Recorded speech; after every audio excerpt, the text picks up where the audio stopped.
नए साल में नई सास। क्या करे, सास वो औरत होती है जिससे घर स्वर्ग भी हो सकता है और नर्क भी।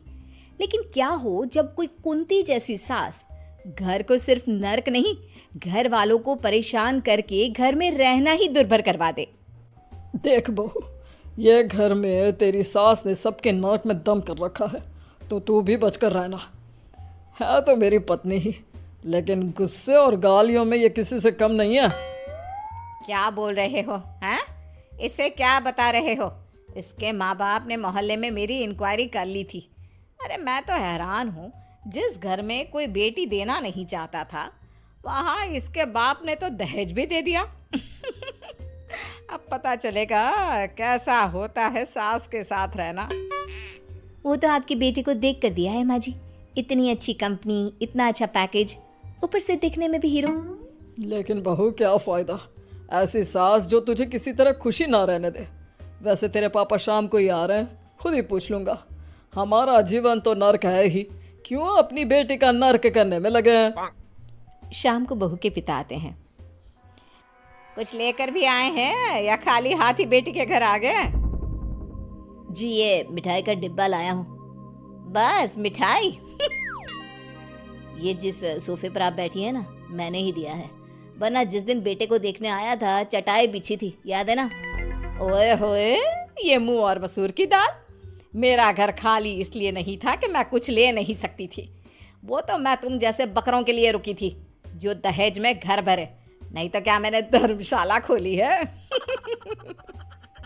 माँ जी, तमीज से बात करें मेरे पापा से, और ये मिठाई का डिब्बा यहाँ दे।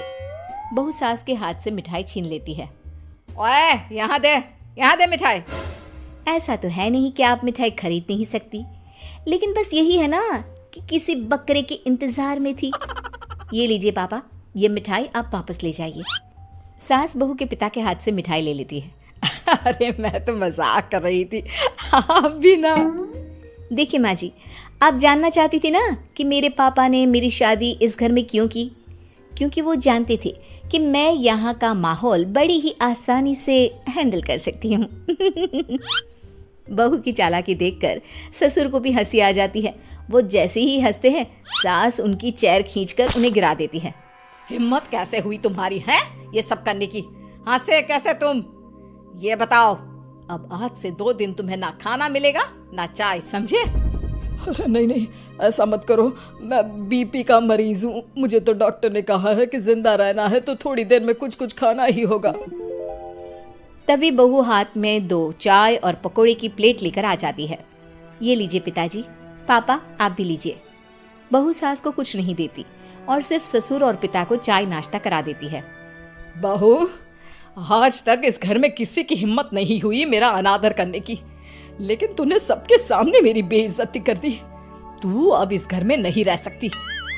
तभी पति आ जाता है। क्या बात है, ससुर जी आए हैं? मीरा, कुछ खिलाओ पिलाओ पापा को। वैसे भी माँ ने अब तक तो खरी खोटी सुनाई दी होगी।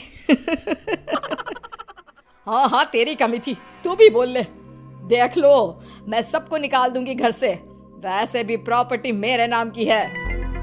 हाँ, बस यही डर लगा कर तूने हम लोगों को इतने साल से डरा कर रखा हुआ है। बहू मन में सोचती है, अच्छा तो ये बात है। तो सास का झंडा इसलिए लहरा रहा है क्योंकि घर इनका है। अब तो कुछ ना कुछ जुगत लगानी होगी।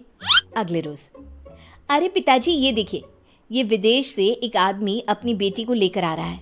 बेटी 50 साल की है और वो यहाँ अच्छा लड़का देखने आ रहे हैं। पता है पिताजी, अगर आप उन्हें पसंद आ गए ना तो हम सबको विदेश ले जाएगी। आप ना दूसरी शादी कर ही लीजिए पिताजी। ये बोलकर वो ससुर की ओर मुस्कुरा देती है। हाँ हाँ बहू, किसी तरह शादी करवा दे उस विदेशी से। मैं तो गंगा नहा लूंगा। गंगा नहीं, थेम्स नहाएंगे ससुर जी। मैंने आपका बायोडेटा शादी के लिए डाल दिया है। सास बहू और ससुर की सारी बात सुन रही थी। वो जोर से चिल्ला पड़ती है। हैं? कैसे शादी करोगे? हैं? मैं जिंदा हूं अभी। तभी वहां वकील आ जाता है। उसके हाथ में पेपर्स होते हैं। ससुर जी ये लीजिए, तलाक के पेपर्स तैयार हैं। नहीं तो बोल दीजिए, मैं गवाही दे दूंगी कि ये आप पर अत्याचार करती है, बात बात पर घर से निकाल देने की धमकी देती है। अरे ये दिन देखना बाकी रह गया था। मैं बोल दे रही हूँ बहू, मेरा घर जैसा चल रहा है चलने दे, ज्यादा बीच में ना पड़, समझी? अरे क्यों? जब घर सही चल ही नहीं रहा तो बहू क्यों ना बोले? वैसे भी बहुत दुख के दिन देख लिया हम लोगों ने तुम्हारे साथ। अब तो बहू नए साल में नई सास लाऊंगा। हाँ पिताजी, और हम सब शिफ्ट हो जाएंगे विदेश। अरे देख लो सपना, अरे कौन विदेशी इस बुड्ढे से शादी करेगी, मैं भी देखूंगी। फिर क्या था, बहू के प्लान के अनुसार एक आदमी एक 50 साल की लड़की के साथ उन लोगों के घर आता है। हाय रे, तुम लोग तो सच में आ गए। हे ओल्ड लेडी, साहब को बुलाओ, बोलो उनकी होने वाली सपनों की रानी आई है। आए सपनों की रानी। तभी ससुर जी आ जाते हैं। हे मार्गारेट, ये मेरी सपनों की चुड़ैल है। आओ आओ अंदर आओ। बहू, तेरी होने वाली सास आ गई है। मेरी तो पैकिंग भी हो गई है। हेलो सासू माँ, विदेशी औरत का पिता कहता है। हमें ये हैंडसम पसंद है, हम सबको लेकर लंदन जाएगा, लेट्स गो। तभी बेटा भी अपनी सूटकेस लेकर आ जाता है। मैं तो कब से तैयार हूँ अंकल, चलो। पापा, नई मम्मी तो बहुत अच्छी है, पुरानी मम्मी से तो बहुत ही अच्छी है। ये तो हमेशा मुंह सड़ा कर रखती है।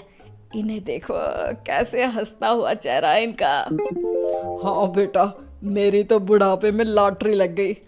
मार्गारेट, तुम बैठो, मैं भी सामान पैक करके आ रहा हूँ, शादी वहीं लंदन में कर लेंगे।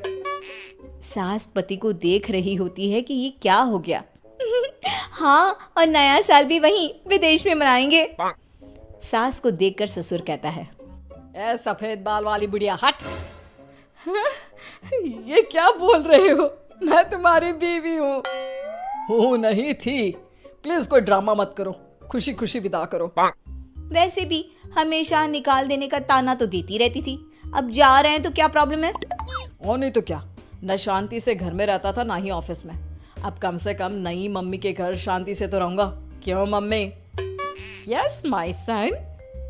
बस सब क्या था, सास जोर जोर से रोने लगती है।